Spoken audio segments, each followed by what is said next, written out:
This episode of The History Guy brought to you by Magellan TV.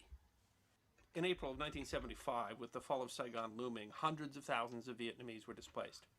The mothers of children born to American GIs were particularly concerned about the fate of their biracial children at the hands of the North Vietnamese army. The American response to this issue, Operation Baby Lift, changed the lives of thousands of families. It is history that deserves to be remembered. You've all heard me talk about Magellan TV. You know that I love Magellan TV. You know that I think that everybody should subscribe to Magellan TV. It is a new kind of streaming documentary service that is run by filmmakers. It's got more than 2,000 documentaries, and every single one is worth watching. I just watched a documentary on Magellan that's called A Ripple of Hope. It has to do with a brief speech given by Senator Robert Kennedy in Indianapolis in 1968. I won't spoil the story, but I can say that one of the reasons we study history is because it reminds us that no matter how hard things seem today, we've been through worse. This is one of the reasons I love history, and one of the reasons that I love my subscription to Magellan TV. I'm a big fan of history documentaries, of course, but you might enjoy science, or space, or nature, all of which Magellan TV offers. Magellan TV has the richest and most varied history content available anywhere. It's got ancient, modern, current, early modern, war, biography, and of course even non-historical genres like science and crime or historical in nature. You can watch A Ripple of Hope anywhere on your television, laptop, or mobile device. Magellan is compatible with Roku, Amazon Fire TV, Apple TV, Google Play, and iOS. And you can even cast it from your phone to your television. If you are a subscriber, go watch A Ripple of Hope. And if you haven't subscribed yet, the great news is that Magellan is offering a free month trial membership taking the South. The South Vietnamese ambassador to the United Nations asked for aid in relocating refugees, particularly orphans, in Saigon. Food supplies were short, and many humanitarian organizations felt obliged to help. On April 3rd, in response to the pleas of the vulnerable ones left behind in the withdrawal, President Ford announced 2,000 orphans from South Vietnam would be evacuating to the United States within 36 to 48 hours. It was a monumental task to put together the diplomacy and logistics in such a tight time frame. But Ford saw it as an obligation. In his conclusion, he said, "This is the least that we can do." President Ford's response led to the creation of Operation Baby Lift. The command of such a swift operation involving babies and small children was fraught with difficulties. The organization in charge of this swift and careful operation was the Military Airlift Command, or MAC. The MAC was well-versed in non-combatant evacuation operations and used their own aircraft or contracted the use of commercial airlines to move civilians out of dangerous and hostile environments. However, the chain of command for these operations was quite long, as the State Department handled the overarching international affairs. Next in the chain of command is the Department of Defense, then the Joint Chiefs of Staff, and then, at the time of Operation Baby Lift, MAC, and finally the individual commanders in charge of the actual evacuations. To illustrate this long and unwieldy chain of command, on April 3rd, 1975, after the President's announcement, and yet without a written command, the Joint Chiefs of Staff notified the Commander-in-Chief of the United States Pacific Command and the Air Force Chief of Staff that they had authorization to begin the mission. Then the logistics director of the organization of the Joint Chiefs of Staff authorized the first 2 MAC flights, although he clarified further flight authorizations would have to come from the State Department and Pacific Command. Another difficulty the rescuers and evacuees faced was the sheer number of seats necessary for evacuating the children and their in-flight caretakers. C-5s and C-141s are being used for cargo missions, not transporting troops. So seats had to be brought in from all over the country, from as far away as Dover, Delaware. Adding to the cumbersome details were the civilian nonprofit organizations and relief agencies that were using the same airfield for chartered and sometimes unauthorized flights. On April 2nd, an unauthorized commercial flight through World Airlines had already brought 54 children out of Saigon. World Airlines President Ed Daly did not have U.S. Embassy or Vietnamese authorization to extract the children. Yet he flew to Yokota Air Base in Japan, where he was again not authorized, but was allowed to land simply because there was no other landing field within a reasonable distance. Counting on public opinion of the humanitarian mission to keep him out of trouble, Daly brought the children to the U.S., where the embassy then had to figure out the legal status of the orphans. This led to Immigration Services granting them each a 90-day visa to have time to sort the details out, and shortly thereafter a blanket approval was granted for 2,000 Vietnamese orphans to enter the United States. Operation Baby Lift captured the hearts of many, as babies and children often do. Quick decisions were made upon hearing the children from a war-torn nation needed loving homes, as made apparent by the large number of families who quickly signed up for adoptions. Part of the appeal of rescuing the orphans was a sense of proactive optimism as a response to a war that was so divisive. But at the same time, there was skepticism. Were these children really being rescued? Were they really even orphans, or were they being taken away from their biological families and brought unnecessarily into a completely different culture? With war refugees fleeing further south and American aid dwindling, food supplies were scarce. Orphanages began taking on children whose families simply couldn't feed them, but perhaps intended to reclaim them when they were able. Those in charge of the orphanages wanted to protect these children and so were eager to relocate them and quickly accepted the offer of placement in countries such as the United States, Canada, Australia, and France. In the shuffle of war, paperwork was bare bones or lacking completely. Some parents handed over their children, simply hoping for a better life for them than that in their war-torn nation. Although official documentation had yet to be lined up, after President Ford's announcement on April 3rd, and in cooperation with multiple adoption agencies such as Catholic Relief Services, Friends for All Children, Migration and Refugee Services, and more, General Paul Colton authorized the use of a giant C-5A that was scheduled to drop off a load of howitzers. With its 73-seat upper troop deck and floor loading in the massive cargo space, its orders were to move the children out of Vietnam, effective immediately. But the C-5A Galaxy had known safety issues at the time. It tended to crack along the wings. General Carleton decided after this first flight the operation would switch to the C-141s. However, the first official Operation Baby Lift flight using a C-5A left Vietnam at 4:03 in the afternoon on April 24th, with 228 orphans and 86 crew, caretakers, and a handful of other evacuees intended for Clark Air Base in the Philippines. The plane was piloted by Captain Dennis Bud Traynor and co-pilot Captain Tilford Harp. They were to meet medical personnel at Clark for evaluation and then would fly on to San Diego, where President Ford was waiting to meet them. The youngest babies and children were handed into the plane via human chain and loaded in the troop area, 2 to a seat. The rest were sitting on blankets in the cargo area, held in place with tie-down straps. Their medical records were stored towards the back of the airplane. 12 minutes after takeoff, all over the South China Sea, the rear bay door exploded open, depressurizing the cargo area and shooting debris among those seated there. The door hit cables to the hydraulic system and took out a part of the tail, causing the pilots to lose control of the plane. They also lost the use of the elevators, pitch trim, and all but one aileron. Luckily, the elevators had been set for 260 knots before the hydraulics were lost, so as long as the plane maintained that speed, it could still fly. In the few minutes after the decompression, the pilots discovered when they banked and decreased power, the plane went into a dive. But if they banked and increased power, the nose would come up.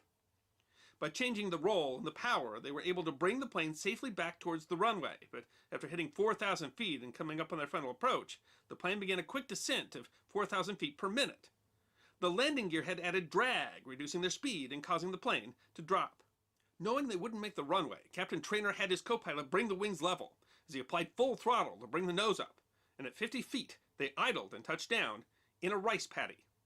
The plane skidded for 1,000 feet, became airborne for another half-mile, and finally hit a dike and broke apart. The cargo compartment took the brunt of the force from skidding and crashing and basically disintegrated.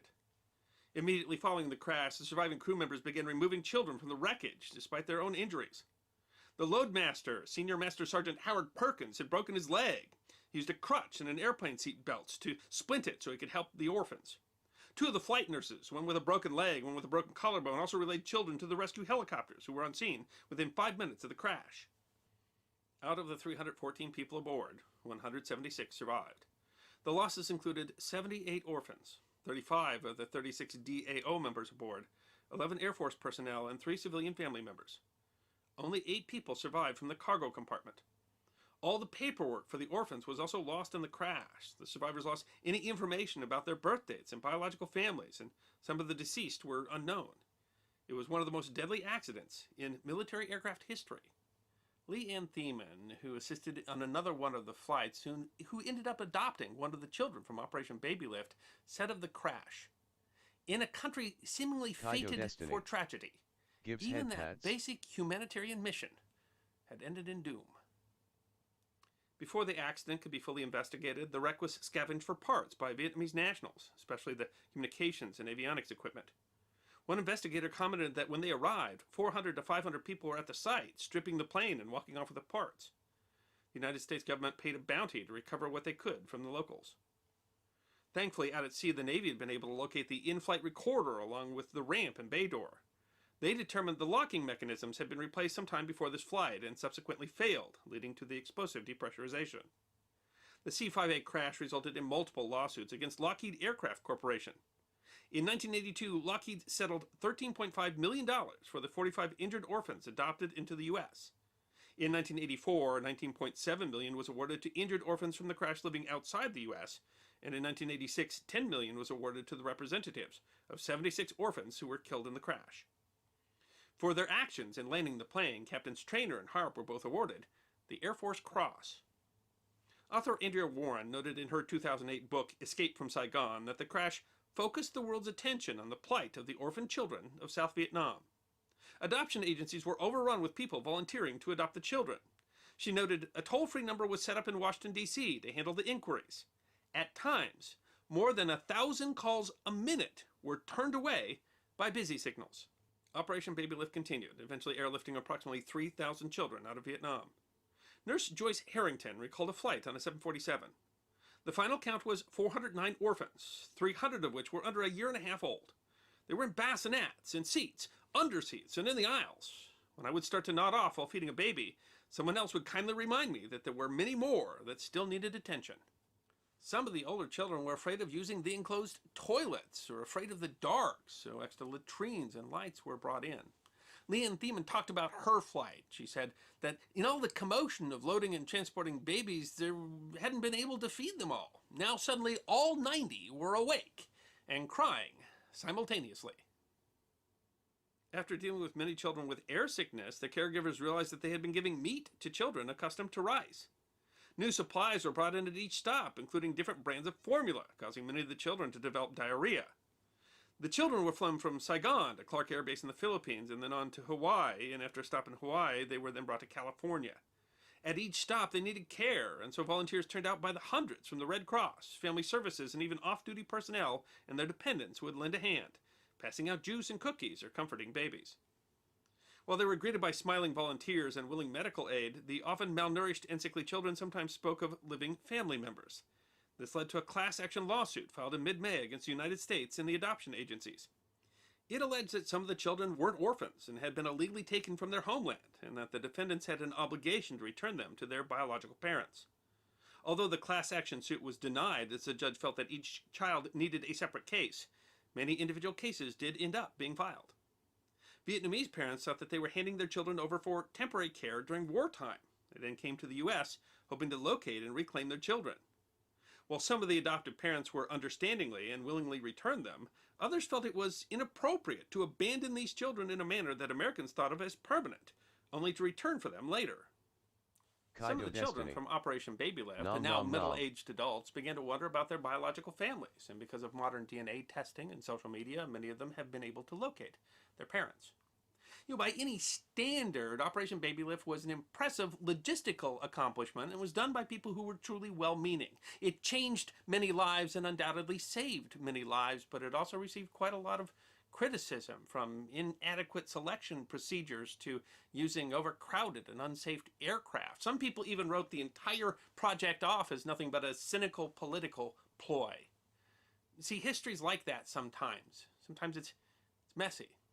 It's hard to tell the heroes from the villains. In this case, the facts on the ground, that there were children who needed help, took people on both sides of the political spectrum regarding the Vietnam War, and it left them wondering what to do. Leanne Thiemann remembered a discussion on her flight. She asked what these children might be thinking, and one of the other volunteers said, most of them had been taught to fear these large military planes, and now they've been placed on one to be taken away from everything they have ever known and loved. But she responded, but what were the choices? Imagine what life would have been like if they'd stayed in Vietnam. You see, we get to scrutinize these events as history. That's our luxury. But they had to deal with them at the time. Oatmeal as soft best they cookies. I hope you enjoyed this episode of The History Guy, short snippets of forgotten history between 10 and 15 minutes long. And if you did enjoy, please go ahead and click that thumbs up button. If you have any questions or comments or suggestions for future episodes, please write those in the comment section. I will be happy to personally respond. Be sure to follow The History Guy. Throughout the 60s, every family in the U.S. knew someone who was affected by the Vietnam War. It was a confusing conflict that had dragged on and gotten worse since the mid-1950s. At the height of the war, Jimi Hendrix spoke for young Americans by using his moment at the Woodstock Music Festival to channel the hopes and fears of a nation trying to cope with an uncertain future. Today, we're going to look inside Jimi Hendrix's Star-Spangled Banner performance and discover why it was such an important American event. But before we get started, be sure to subscribe to the... Today, we're going to Banner performance and discover why it was such an important American event. But before we get started, be sure to subscribe to the Weird History channel and let us know in the comments below what music stories you would like to hear about. Now, we go to Monday, August 18th, 1969, to a dairy farm in Bethel, New York. It's very far away. It takes about half a day to get there if we travel by my Dragonfly.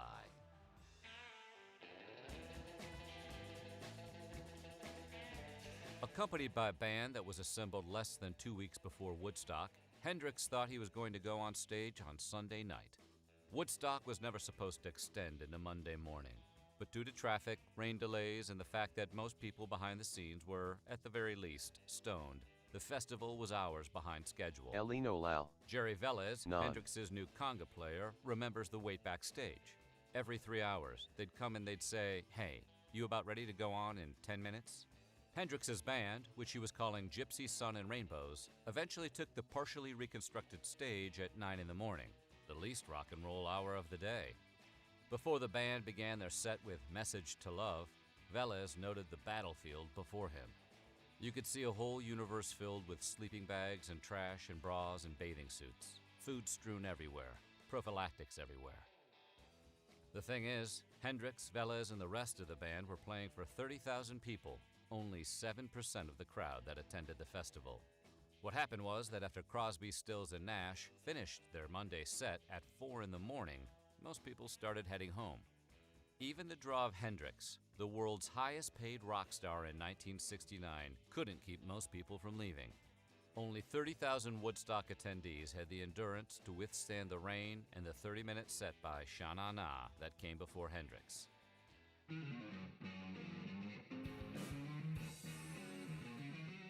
Many who've seen the Woodstock footage think that Hendrix's Star-Spangled Banner was an improvisational addition to his set list, thrown in between Voodoo Child and Purple Haze. Not true.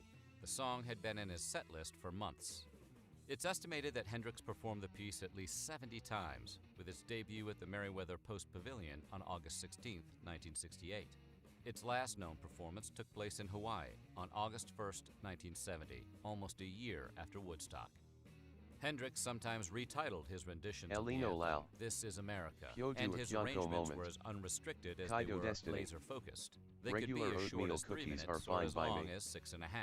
He even recorded a studio version of the song on March 18, 1969, at the record plant in New York City, which was released posthumously on the 1971 soundtrack LP, Rainbow Bridge. This prog rock version sounds more like early Emerson, Lake and Palmer, but it gives a few clues as to the power Hendrix saw in the song.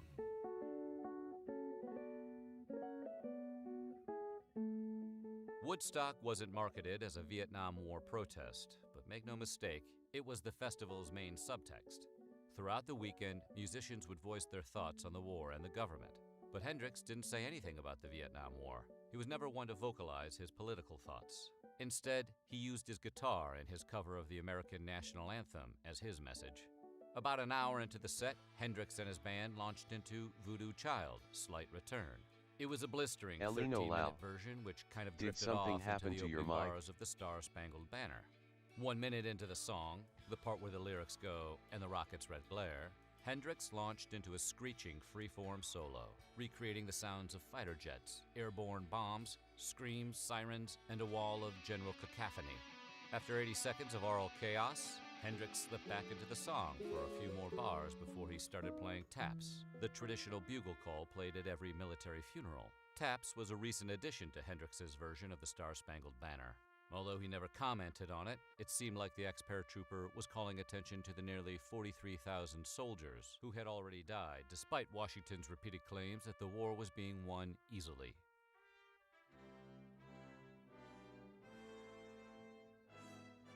Before we analyze Hendrix's version of the U.S. national anthem any further, let's give it context. In 1969, it meant everything to the generation that fought and endured World War II. Kaido Destiny. It was so revered, it was All practically good. considered You a rest your national throat. prayer. That's why musicians who Kaido diverged Destiny. from the standard version were Have seen some as tea with obscene honey. and disrespectful by the mainstream media.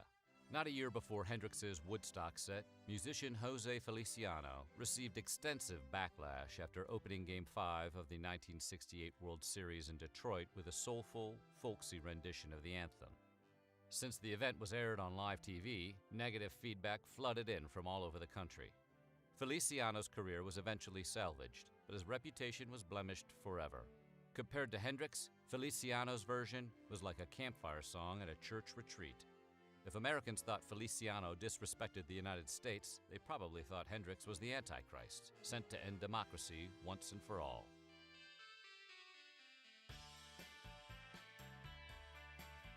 Without MTV's live broadcasts of Woodstock in 1994 and 99, we never would have known about Green Day's Mud Fight, or when Elino the Lau. Red Hot Chili Peppers ignited Kill an your throat is a all-hands-on-deck pussy. riot. Tell her to sing the Oddly enough, Kyonko during rap. their cover of Hendrix's Fire. That's why the Woodstock documentary was so important. Without it, there may not have been visual documentation of Hendrix's iconic performance, or anything else that happened during the festival. Of course, Michael Wadley, the documentary's director, claims that he played a big role in turning Hendrix's Star-Spangled Banner into one of the most culturally significant moments of the era. In a 2012 interview with NBC's Today, if it weren't as powerfully photographed, it may not be as famous as it is today. That's a bit self-serving of him, but maybe he has a point.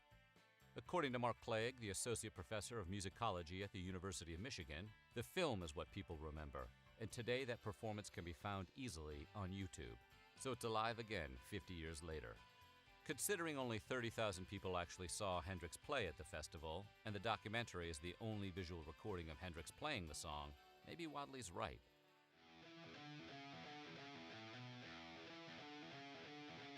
From the very beginning of his career, Hendrix had a wild spirit. He partied hard and led a very stereotypical rock star life. He was always surrounded by drugs, women, and all of the other usual celebrity trappings. He also had enough self-awareness to know that this lifestyle might be giving the public and his peers the wrong impression of him. In the November 15, 1969 issue of Rolling Stone, 3 months after Woodstock, Hendrix told reporter Sheila Weller, "I don't want to be a clown anymore. I don't want to be a rock and roll star." Hendrix admitted that he was trying to collaborate with jazz musicians and avant-garde experimentalists. He was worried that these serious artists would be turned off to the rock and roll cliches that seemed to follow him wherever he went. Maybe putting the Star-Spangled Banner into his set was a step heading in the direction of becoming a different musician, a mature musician who had begun moving past style and focusing on substance and higher-level art. After all, Hendrix's first major American appearance at the Monterey Pop Festival concluded with him setting his Stratocaster on fire and then smashing it onto the stage 7 times before throwing its remains into the audience. After that, every one of Hendrix's live audiences expected something as grandiose as a flaming guitar finale. He knew regular spectacles weren't sustainable. By the time he played Woodstock, Hendrix seemed like he was shedding his wild child image and maturing into a different musician. It's been over 50 years since Hendrix played the Star-Spangled Banner at Woodstock, yet fans and music historians still seem to be on a quest to unlock its hidden meanings and Kaido Destiny. significance. When he was Sure. a guest on the Dick Cavett Show, Cavett asked him about the controversy that his performance of the song created. Hendrix immediately downplayed the incident, almost as if he regretted the song selection. "I don't know, man. All I did was play it. I'm American, so I played it." Hendrix didn't want to address the issue, but what do you think his intentions were? Was his version of the Star-Spangled Banner meant to be a protest song? A piece of performance art that was meant to hold up a mirror to the U.S. government? Or was it a sympathetic gesture to the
Elino Lau.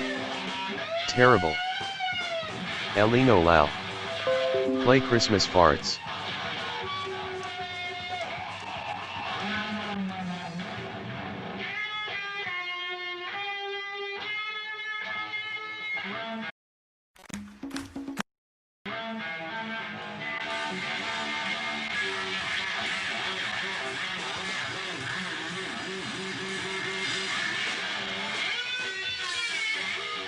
Kaido Destiny. He sounds a bit off.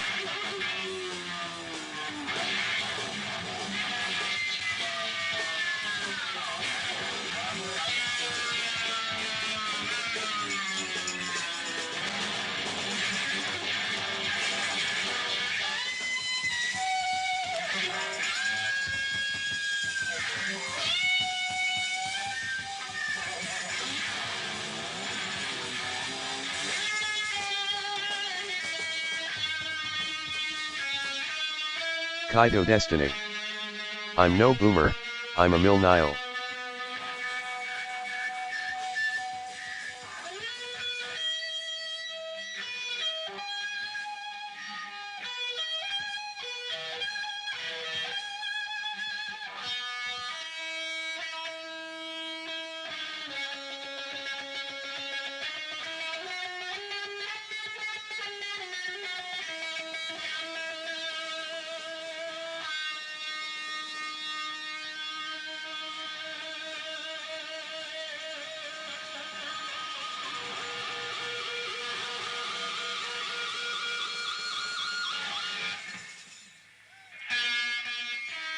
Elino Lau.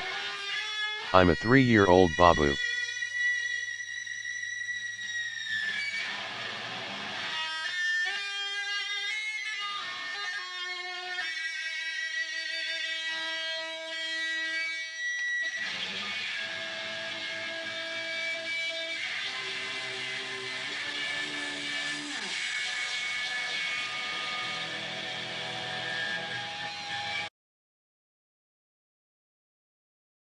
A piece of performance art that was meant to hold up a mirror to the U.S. government, or was Kaido it a Destiny. sympathetic gesture to the millions My of mom worked at Americans a who were radio trying to cope station with a and my system uncle that plays seemed with to be in a guitars in constant- bands.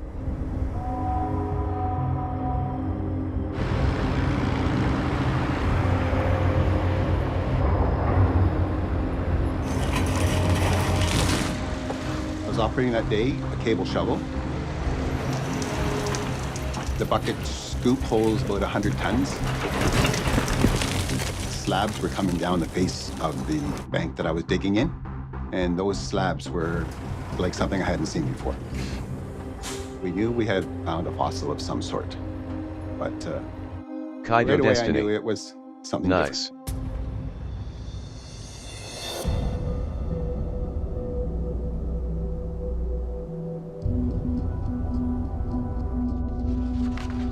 We got a call from the Suncor mining company. They knew they had something interesting, but they had no idea what it was. We had to get up there as soon as possible to see what it is, how big is it, and what is it going to take to get it out of the ground. The team takes a closer look at the exposed section of the fossil. Right away, we knew it was going to be something good, but we had no idea how good it was going to be. They clear away the rock around the fossil. To protect it, they encase what's left of the body and surrounding sediment in plaster.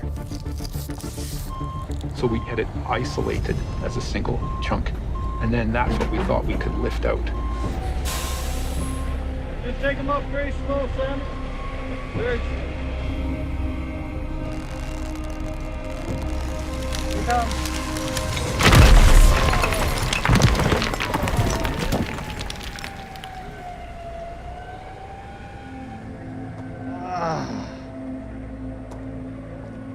She only just started to move the dirt and she let go. Yeah, she didn't take much pressure.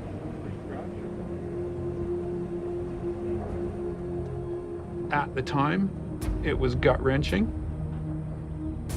It sat there in the ground for 110, 112 million years, and here in a fraction of a second, we thought we'd ruined it. What have we lost?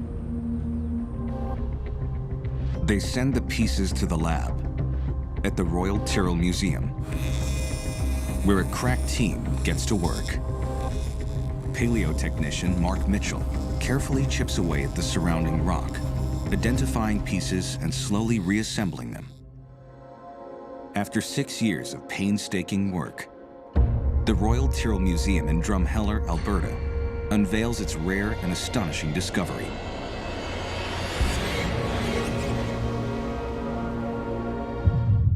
It appears to be an 18-foot-long nodosaur, a type of armored dinosaur. But no one has seen a nodosaur species like this. It was a stout, heavily armored animal with massive shoulder spikes, a long tail. It's a major discovery, a brand new species with an adult weight up to 3,000 pounds. They name it Borealopelta. It literally means Shield of the North.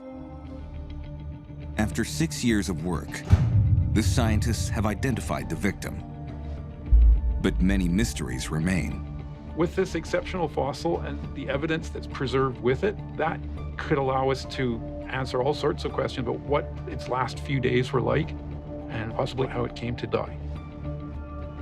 The cause of Borealopelta's death is the ultimate cold case, a mystery 110 million years old.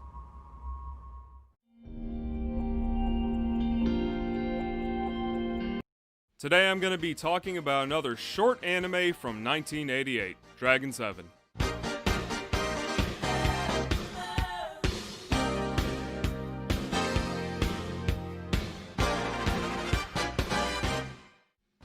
Dragon's Heaven is a 1980s mecha OVA set in a future where the planet has been battered by war, Brazil is now just a desert, and the world is starting to recover from the effects of 1 millennium's worth of fighting robots.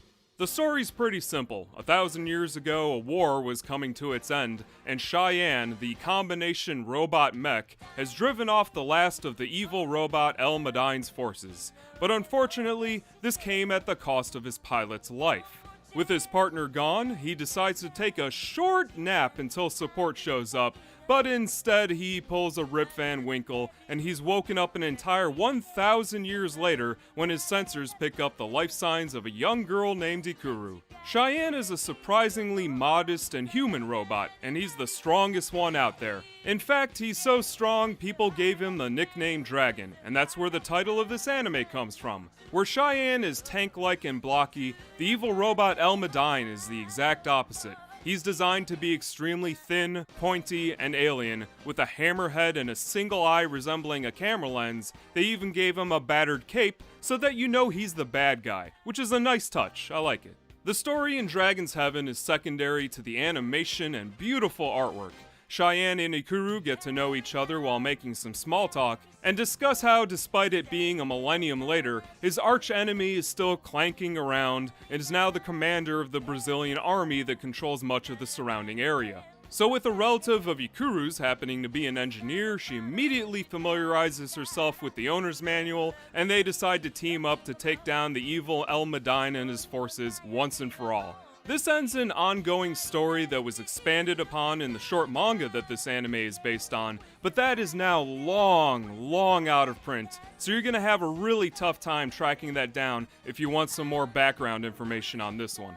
Dragon's Heaven was directed by Makoto Kobayashi. He got his start in the anime industry through plastic modeling in order to better understand mecha design. And if you're thinking to yourself, man, this anime sure does look a lot like Nausicaa, well, you know, you're not wrong, but you're missing out on the bigger picture here. You just can't talk about Dragon's Heaven without mentioning French artist Moebius's influence on this anime, and Kobayashi and his crew essentially just took Moebius's art and adapted it into an anime instead. Every single scene from this OVA would make for an absolutely great art piece, and the amount of detail put into every single one of these shots is just stunning. Intense oranges and blues contrast the entire OVA well, and it presents a unique art style that hasn't been replicated since. A lot of the time I found myself having to pause the anime and just say to myself, wow, I cannot believe somebody drew all that. The level of detail here is really something, and I hope this gets remastered one day. As a side note, Moebius was longtime friends with Miyazaki, and he even named his daughter Nausicaa. Now, there are a few OVAs that look similar to Mobius, but never on this scale. Even Kobayashi's modern anime look nothing like Mobius, and Miyazaki's movies look nothing like the original Nausicaa manga for that matter. But occasionally you'll see an anime from the 1980s or the 1990s that clearly took influence from his works, and it always puts a smile on my face every time I see it happen. Kobayashi's mecha design philosophy, however, is the mixing of the old and the new, and that same style that he used on his later works shines through here too. If you compare Dragon's Heaven to his work on Last Exile and the movie Steam Boy, which he also did mechanical designs for, it becomes really apparent what Kobayashi is all about. Some of the things I enjoyed were Cheyenne having a sort of punch card paper interface. They use dragonfly-shaped biplanes, old-style microphones, and there's even a camera on Ikuru's shoulder, which is a really nice touch. The man also really loves his mid-air Morse code semaphore lanterns too. Back to the mech designs, Cheyenne was designed in a way where the pilot isn't sitting smack dab in the middle, but off to the side. So that makes it seem more like Ikuru is riding in a sidecar on a motorcycle, and it makes sense from a design standpoint. It emphasizes how they're both partners in this anime together. If I had to fault Dragon's Heaven for anything, it would be the cardboard characters and simple story, but it didn't really bother me that much because Dragon's Heaven isn't really about that in the first place. It's all about those beautiful backgrounds, mecha designs, and explosions instead. I also have to mention that even though this anime may be 42 minutes long, 5 minutes of that is spent on a lovingly crafted live-action plastic modeling intro, and another 12 minutes is spent at the very end of the anime on a behind-the-scenes making-of credits sequence, making this really more of a 24-minute anime and not a 42-minute one. Dragon's Heaven is really just showing us the tail end of a much larger story though. It's still being written as a side project in Kobayashi's Hyper Weapon art books, which really just shows you how much he loves the world that he crafted way back in the 1980s. Every frame of animation is so densely packed with sand and rust that it's hard to think that anyone would try something this ambitious again. It really is a treasure to look at. Kobayashi's approach to design is very distinctive, and when you see something that he's worked on, it pops out at you immediately. Wide feet, tubes that are coming out from all sorts of places, lopsided robots with big shoulders and big feet.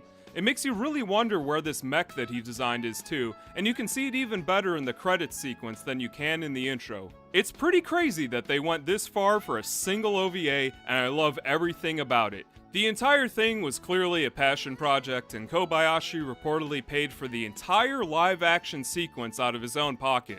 What drives a man to build a 2-meter tall robot just for a 24-minute anime anyway? By the way, it's probably worth mentioning that Makoto Kobayashi shares the exact same name as the creator of the cat anime Where's Michael, but they're completely different people, so please don't confuse the two. So no, the guy who made this happy dancing cat anime didn't go on to make Mecha for Zeta Gundam, and it must make getting his mail an absolute nightmare. The amount of love and care that went into making this anime is just inspirational. It is incredible that they were able to do what they did. There's even music that they composed for the OVA that only shows up in the behind-the-scenes part of the anime. The ending theme was done by Tsubokura Yuiko, who did the music for Bubblegum Crisis with songs like Crisis, Run with Anger, and the song Twilight from OVA number 4. But she's maybe best known for her theme songs from the anime Kimagure Orange Road, if you've seen that one. As far as the voice actors go, Yuko Minaguchi voiced the main character, and if she sounds a little familiar, that's probably because she was also Sailor Saturn from Sailor Moon, as well as Pan and Videl from the Dragon Ball series. And lastly, key animation was done by the legendary Shinya Ohira, who's done so many things that I can't even get into it in this video. This is one of his earlier works, but this was also the exact same time where he was animating parts of the 1988 animated blockbuster Akira. Enough said. This anime has never been released in English, but various VHS fansubbing groups have translated it over the years, and if you were really tenacious, you could probably track down the Japanese DVD, but don't expect this to ever get an HD version. According to the director, if there was ever an HD version of this anime, it would probably ruin the experience, and he's quoted as saying, quote, "The DVD release of Dragon's Heaven is fine, as it maintains the original color tones and palette, but once it goes to Blu-ray, somehow the tone is different. I don't really like that, so in that sense, I'm not keen on having it updated to Blu-ray. So it's kind of like film. When it transfers to DVD, it's fine, but after that, it's somewhat treated. They make it overly pristine and clear, and I don't really approve of that. And if you really wanted to know absolutely everything that there is to know about Dragon's Heaven, Kobayashi's manga City and Labyrinth is heavily implied to take place in the exact same universe. And I know I can't confirm this, but there might be a tabletop game based on this OVA in something called Game Graphics Magazine. I don't know what that is either. The only thing I could find to prove that it exists is a small, low-resolution image. But if you do have it, well, hey, we should probably Kaido hang out Destiny. sometime. Maybe argue I miss about good whether mecha Cheyenne anime is like a mecha this. or a robot, huh? Being a mecha fan sure is hard, isn't it? Dragon's Heaven may not have any actual dragons in it, but for being a distinctive and interesting technical marvel, I give Dragon's Heaven a strong recommendation. It's a creative painting of an anime that I think anyone can appreciate, and I really wish there were just more of it. It just does not last long enough. Cannot recommend it enough.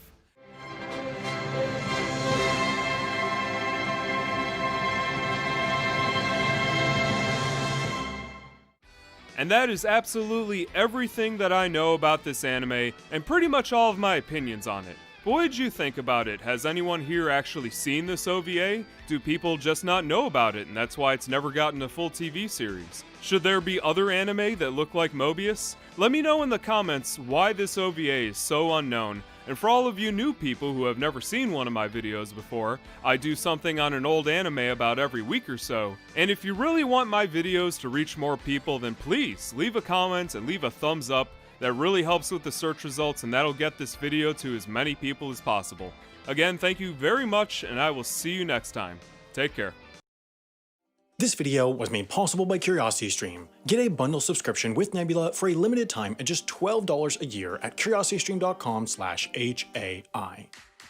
Men are everywhere. Sometimes they're in the mirror, sometimes they're at work, sometimes they're in black, sometimes they're mad, sometimes there's 2.5 of them, sometimes there's no country for them, and sometimes it's raining them, and sometimes they're all crammed onto an airplane as passengers on one of United Airlines' men-only executive flights.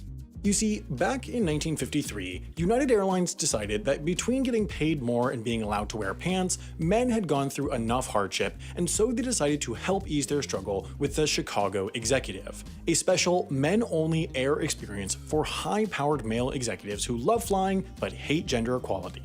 The Chicago Executive was a 3-hour and 15-minute flight that ran once a day at 5 p.m. 6 days a week between New York and Chicago.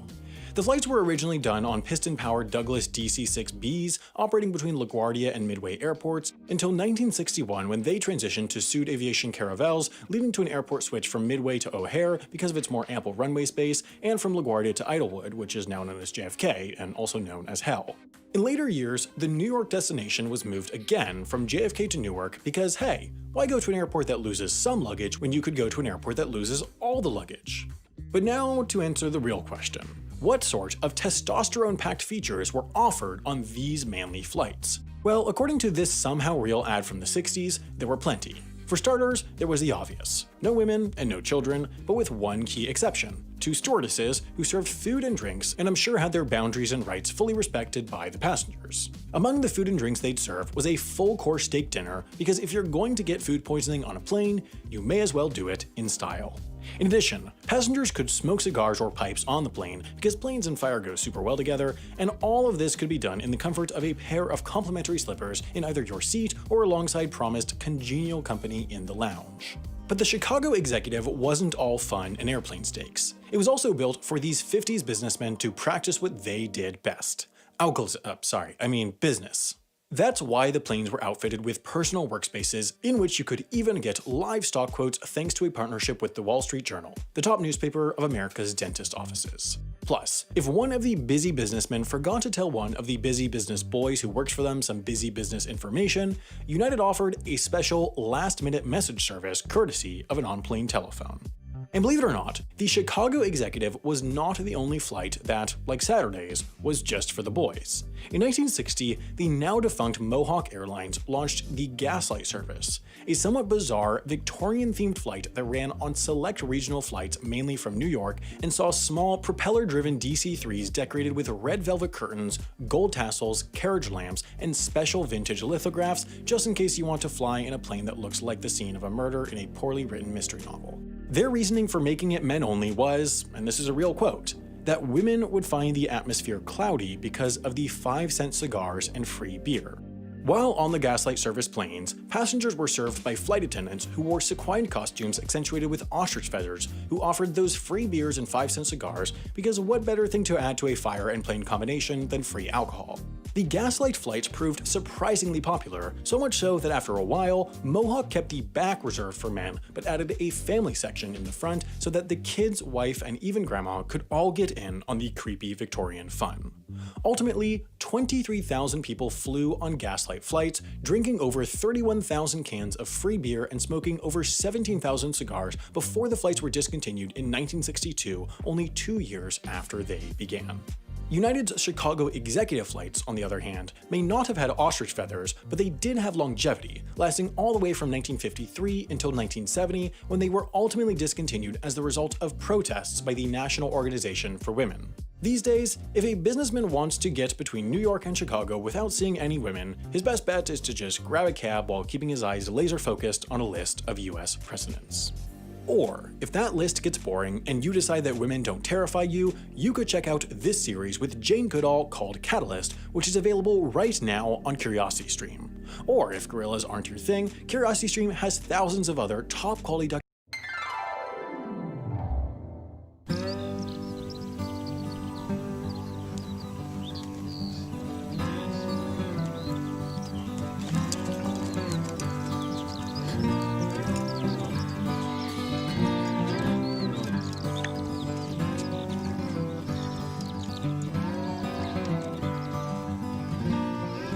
сайн байцгаана уу, сайхан урдж гин үү? Оо, сайн явж гин үү. Сайн байна уу? За орцгоё. Өнөөдөр хотоос та хоёроо зорж ирдэг нь саяхан сурсан Солонгос үндэснийхээ хоолыг өөрийнхөө маягаар Монгол хэв маягт оруулаад та хоёртой хийчих гэж ирлээ. Та хоёр сураад аваарай. За. За.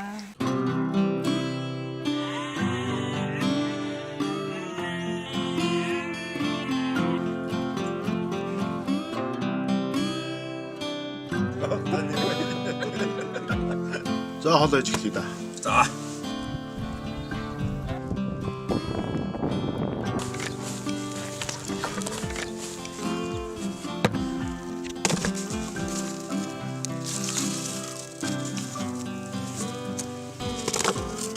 За энэ бол аргал. Энэ бол маш сайн боловсруулагдсан байгалийн гаралтай. Ургамал галт түлхэд маш сайн илчлэг. За явцгаая гэлээ.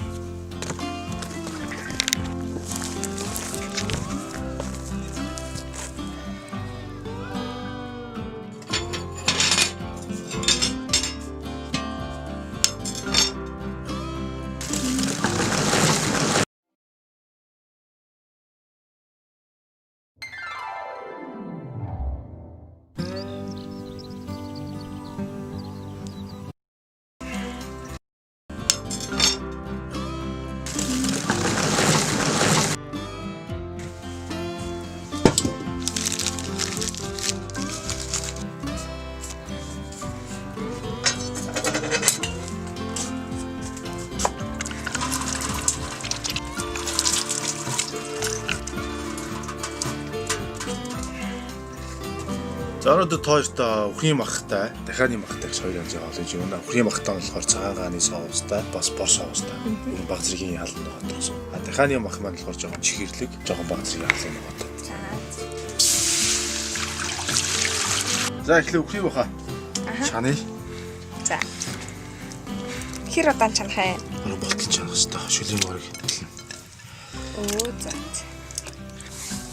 Дахианы мах жижигснээ энэ соустойгоо дарах хэрэгтэй байхгүй. Бэлэн гоё нөө чихэрлэг халуун ногоотой соус уу.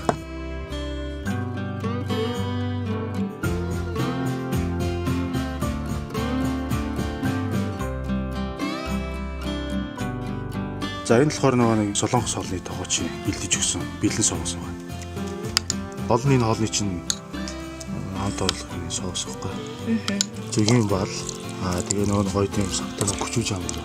Тэр байгаа. Баг зэргийн нөгөө хөвчий дардаг нэг улааж юм шүү дээ. Дараа нь чи өөрөөр яачиж болно шүү дээ. За ингээд 2 цаг боллоо. За солонгосууд бол ер нь хоолуудаа бол будаатай олж иддэг. Ээлжтэй бол чигсэн хуралтай байж байна. Жог Монгол маяг хийгээд байгаа шүү дээ. За нэмбай надад туслаад нөгөө хайлаад байгаа. За тэгье.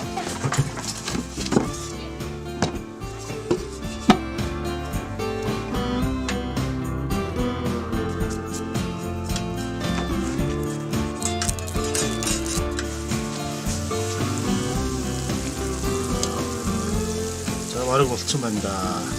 Соуснд харна штэ.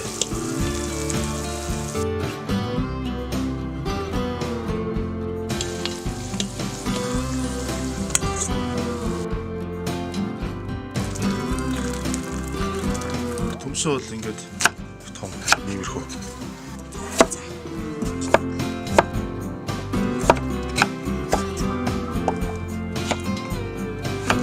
Согноо зүгээр нэг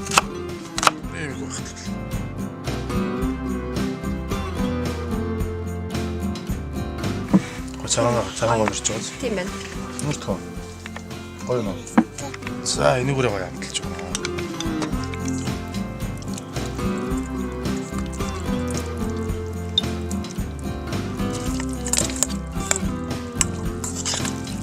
Юу яасан? Наадхан ч болохоор гүнжлийн тос, гүнжлийн үр, сой соо, цагаан тэгээд тавс бэрцсэн. Шатсыг бол солонгосчууд бол өөрсдөө хэрэглэдэг. Эндээ бол одоо хэрэглэх гэсэн.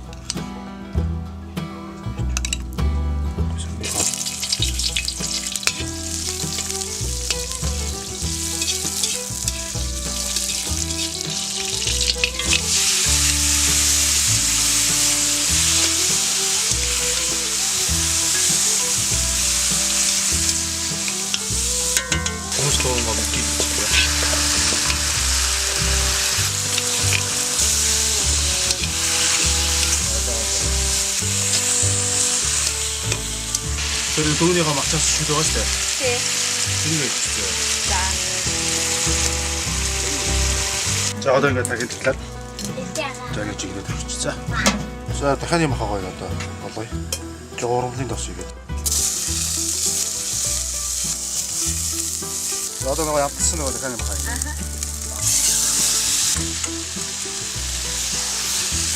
Жог ус игээд. Тэгээ одоо гоё басж байгаа жигнэ гэсэн.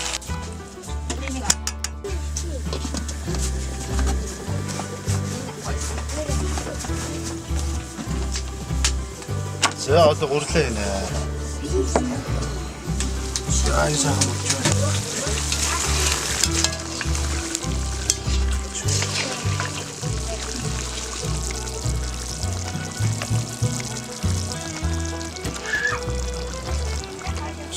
За ингээ гоё битүүж. Халаал юм шатлахгүй тэгээ багтал.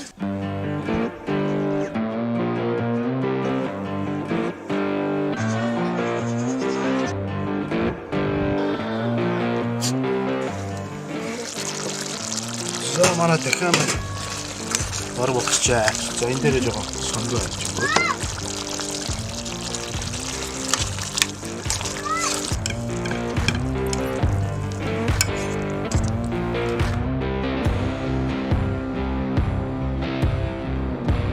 За гурлаа.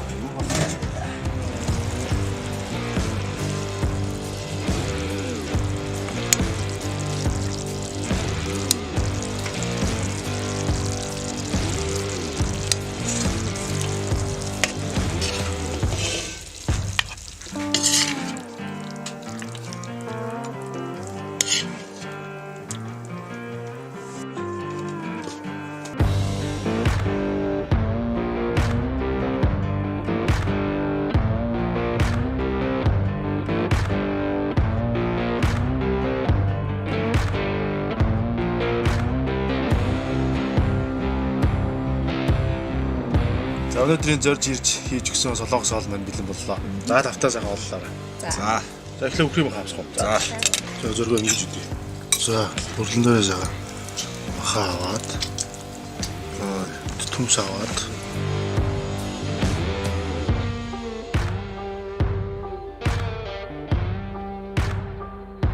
Махнастай ялж янз гоё болсон.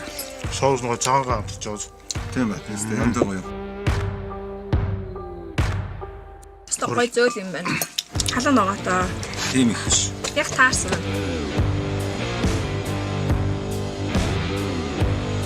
За одоо бүгдээс хагаад дахиад авсан. За. Энэ нь болохоор жоо халуун байгаа л те. Тэгтээ гоё чихэрлэг соус төш. За соус нь. Бас тутам босоо. Тийм ээ. Үхрийн мах аваад энэ хаалга нугаараа жоохон юм. Ноо тийм их ч биш юм байна. Янз бүр. Гоё чихэрлэг авсан. Монгол хүмүүл дарсан хүмүүл оо.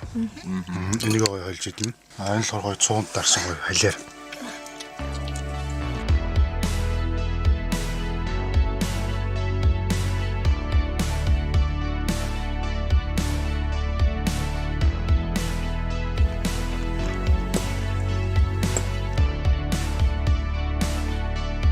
За гэрээ болцтой. Алээд идэж болно.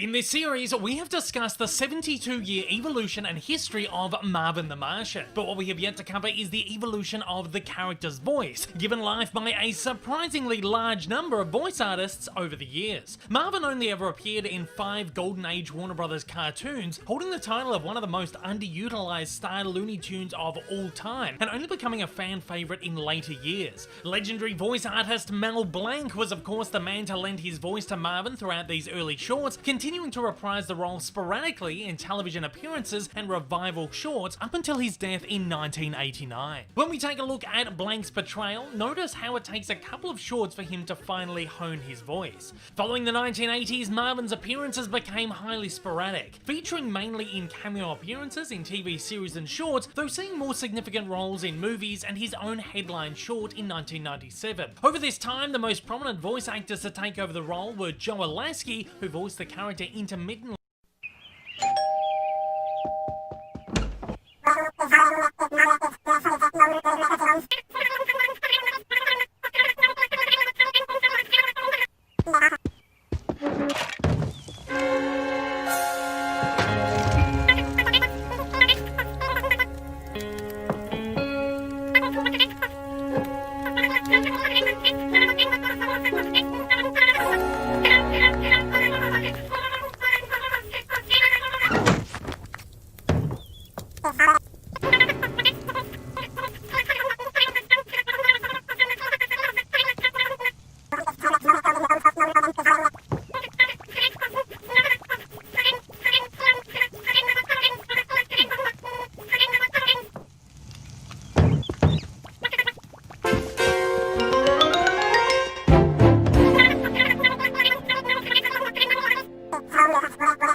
Hey Kin. He spawned various other originals, such Zero as slash. QB and Bertie, Henry Hawk, Viceris. the Three Bears, Pepe Le Moplurk.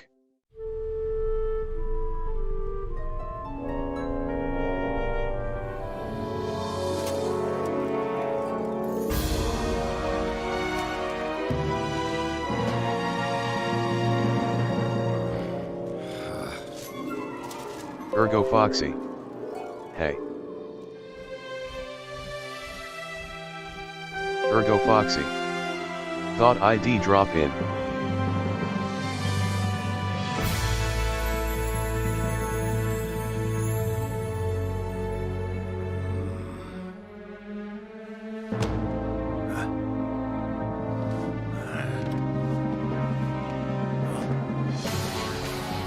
What do you want, Eggman?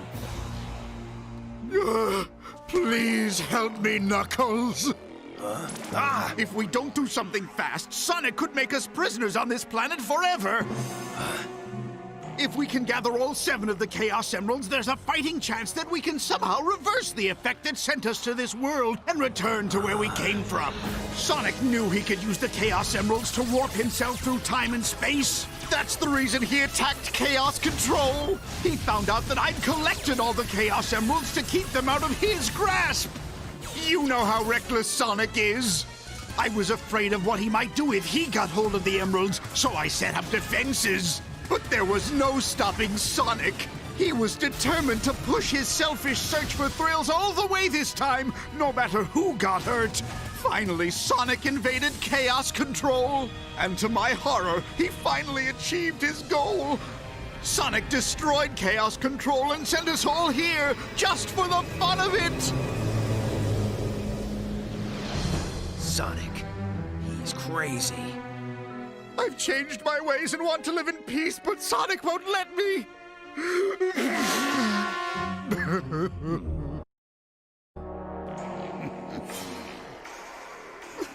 What can I do? He won't even give me a chance to fix things. I want to get us back, but when I found one of the Chaos Emeralds, do you know what happened? Sonic snatched it from me and said he's going to stay here as long as he pleases. That selfish hog. He said that we can't leave here until he says so. He thinks this world's a lot more fun than ours, and if we don't agree, it's our tough luck. You'd think he'd be more concerned about his buddy. Sonic isn't my buddy! I'm sick and tired of Sonic turning everything into a game.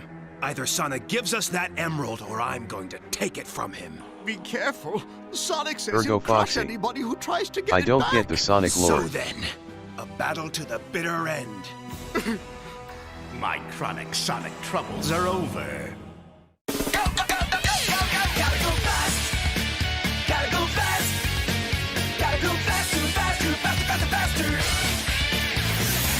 Moving at speed of sound, quickest hedgehog around. Got ourselves a situation, stuck in a new location without any explanation. No time for relaxation. Don't wait, don't think. Ergo Foxy.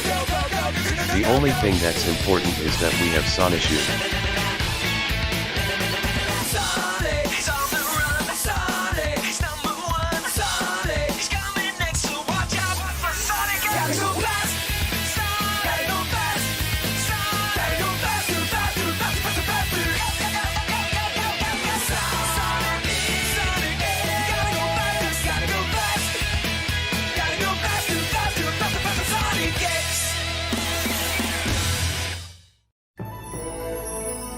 A Chaos Emerald. Does anybody know where they come Ergo from or how Foxy. they work? Gotta Nobody commit knows war much crimes except that fast. They're real powerful. I hope my analysis reveals something about its makeup. I know you're in there. You haven't let me clean your room in so long, I'm issuing a dirt alert. Oh no! It's Ella! Quick, Tails, hide! Huh? Whoa!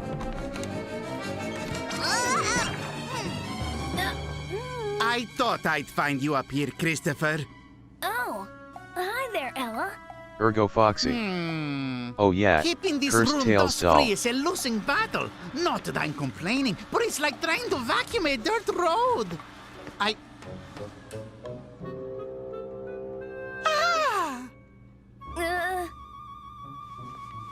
It's so precious. Is this your toy? I'm taking care of it. Ah, it almost looks real to me.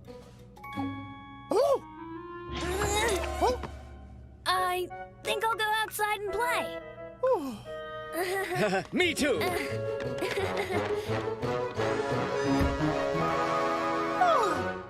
Wow, Tails, that was a close call. We sure fooled her. Yeah. Upfront Cake 505. Ergo Foxy. Master Chris, I want to forget what that may I Tails ask bench is going on? exists. We're just playing capture the stuffed animal. Bye. I think I'll... Sir, while I commend your desire to stay fit, I would stick to Ergo adult Foxy. sports like bowling. Oh okay, don't You worry. can't tell me what to do. Upfront Cake I'll play 505. ring around the rosy if I... Perhaps you should slow down. Rest is important. And I believe it's time for your nap. I don't need a nap. You can play later. I have work to do. Come along, Mr. Thorndyke. Forget it. Off to bed. Take your hands off me. Hi bot. At Upfront Cake 505 is now following. You know it's dangerous to go wandering around here by yourself. Ergo I just saw a Foxy. news report. Yeah, Tails bench FD me up. Emerald.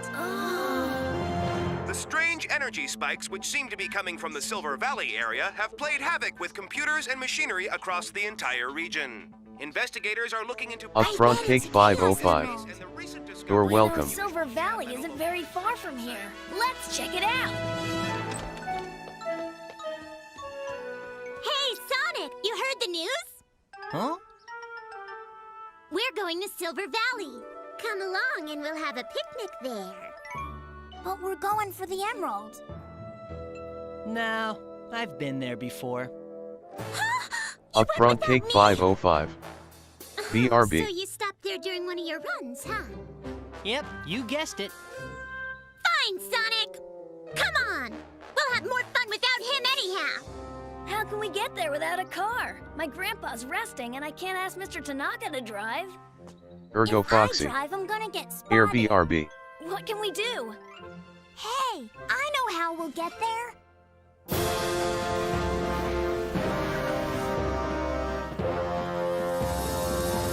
Those stuffed animals are really cute. Isn't he a little old for those toys? They're all staring. It's okay, Chris. We're almost at our stop. Don't talk, they'll hear. Hey, Chris, I need to blink. What do I do? Oh! Hey, Mom, could I get one of these? Wake up, Mommy! Look it! Oh, please, can I have one? Please, Mommy, please. You said I could have a toy if I was good. I wanted it. Oh!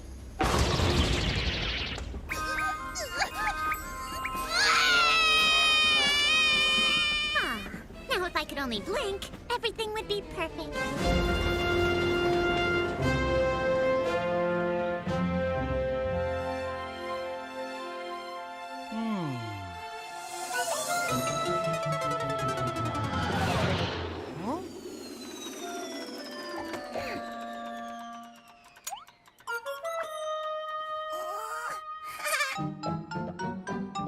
Message for you!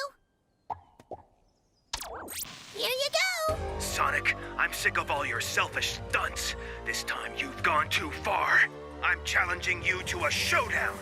Meet me in Silver Valley in 1 hour and don't be late. This message was brought to you by the Eggman Empire, which is not responsible for its content, except this part.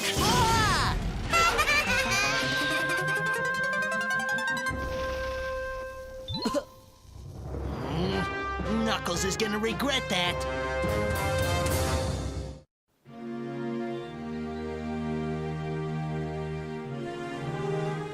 picnic was a super idea, Amy. It was worth the trip, even if there is no emerald. Shouldn't there be a lot of people here if they found a Chaos Emerald? Maybe something else caused the energy spikes. I guess it must have been a mistake. We can still have some fun while we're here. We could take a hike in the mountains or go swimming in the lake.